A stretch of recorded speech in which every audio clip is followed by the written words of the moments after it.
So I got a new Mezco figure yesterday, and that is Superman, the Man of Steel edition. It's the first Mezco figure I've gotten in quite a while, even though I have a ton on pre-order.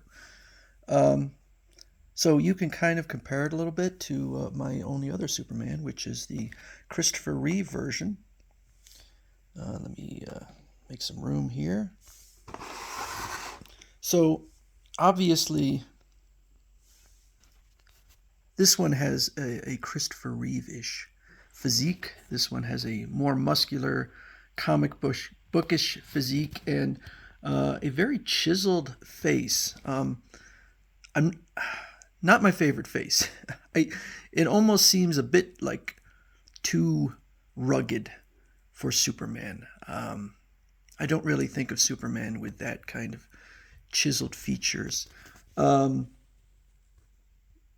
so it definitely has some differences. The outfit is I don't know if you could tell on here. The outfit is a bit of a richer blue. The boots here are almost maroon, and it's got kind of outlining on the S as opposed to in the figure from the Superman movie. It came in a tin. This was, I think, $130. I didn't know that it was going to come in a tin, and it's kind of cool. I like the metal tin. It's got all sorts of accessories. We actually have. Let me put this Superman to the side. I have not taken these out. I'm not sure if I'm going to. I might just stick with the head that came with it. We've got actually 6 alternate heads. I think that's a record. I've never seen that many. We got the Phantom Zone Ray. What is it? The projector? Phantom Zone projector. We've got these. These are, well, I never did try them. Let me see. Do they? Oh, yeah, they stick on there. So he's got magnets underneath his, or somehow embedded in his body, because these are stuck on by magnets. That's kind of cool. So it's supposed to look like a bullet's hitting him. That's kind of neat. We've got a bunch of alternate hands, 4 sets of hands. We have this, and so 5 different little areas here, and then we've got 5 different types of kryptonite, and these kryptonite would go in here. So something like that.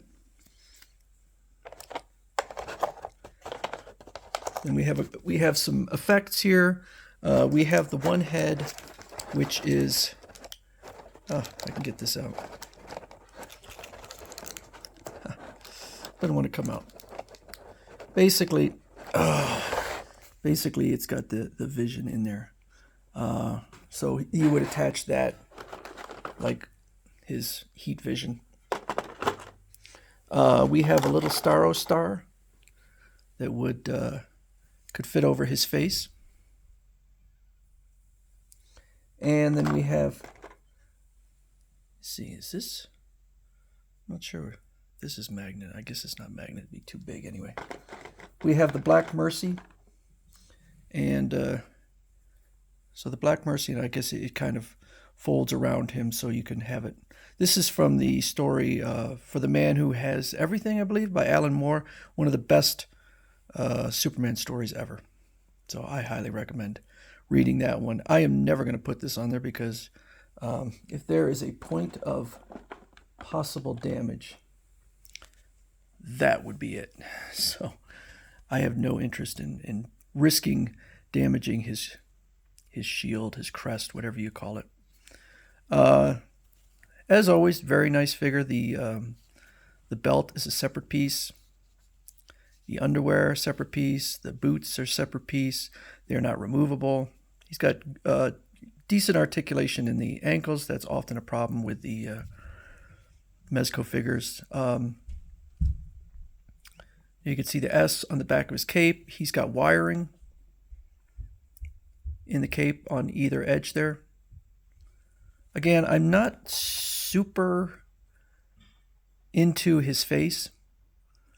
and the sculpting his face, it's not bad. It's just, I don't know, it's not quite how I envisioned, even though so many different artists have done Superman differently. You know, that this looks like kind of what I think of Superman. It's like, I don't know if it's the cheekbones are a little bit too pronounced, or if it's those kind of lines on the side of his face, or the jaw. But does he have it? Yeah, I guess he's got a cleft there. It's not bad. It's perfectly fine. It's just, even in the pictures, I knew I wasn't falling in love with the facial sculpt. My only real problem with this figure is that the cape is all bunched up under here. So they must have tucked it under here, and so you can feel it easily under there. I haven't really done much with the articulation, just a little bit. I pose these guys in a neutral stance. One of the main reasons I do that is because if you pose them in some kind of dramatic pose, often you end up getting creases in the costumes. So I don't want that. He certainly has more musculature than the Christopher Reeve Superman. And the last Superman I have that's on its way would be the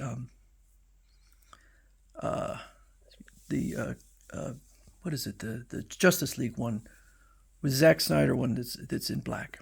So I have that on the way.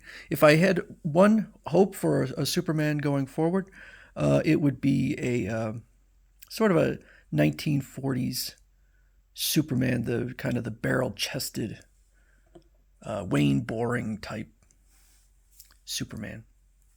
So it's the Man of Steel edition, and I don't know what, I mean, obviously that's they call him the Man of Steel. So even before it occurred to me that it was called the Man of Steel edition, it kind of, if I was to look at him and think, what iteration of Superman does it look the most like? And I kind of thought John Byrne. And so here's the Johnny Byrne Superman. Now the crest on here, the S is massive, and it's not that big here. But I don't know, the way the cape lies, just kind of the expression, kind of reminded me of that. And this was from, I don't know, like 88 or 89 or something like that. I was never, I can't really pin down why, but I've never been a huge fan of John Byrne's art style. And I don't know why. When the Man of Steel comic book came out, I did not collect it. I was getting a little wrapped up with going to college at the time. So I can't put my finger on why I'm just not a huge fan of John Byrne's style. But I'm not sure that that's necessarily where they're taking this from. To me, it looks like the 1970s comic book style, but I don't know. They've kind of gone back, I believe, in recent years to more the traditional costume. They had gotten rid of the underwear on the outside and made it more stylized and stuff like that. But this is the classic look for me. So it's a really nice figure. All these DC figures, I don't know that I've ever been really disappointed in one of their DC figures. So this is the Superman Man of Steel edition, which, like I said, comes in a metal tin, which is pretty cool. So there you go. Mezco's Superman Man of Steel.